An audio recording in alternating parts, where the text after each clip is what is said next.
نبشرك بغلام اسمه يحيى لم نجعل له من قبل سميا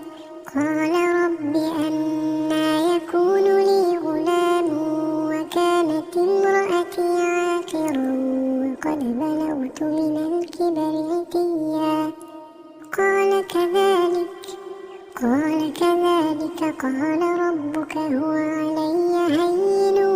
وقد خلقتك من قبل ولم تك شيئا قال رب اجعل لي آية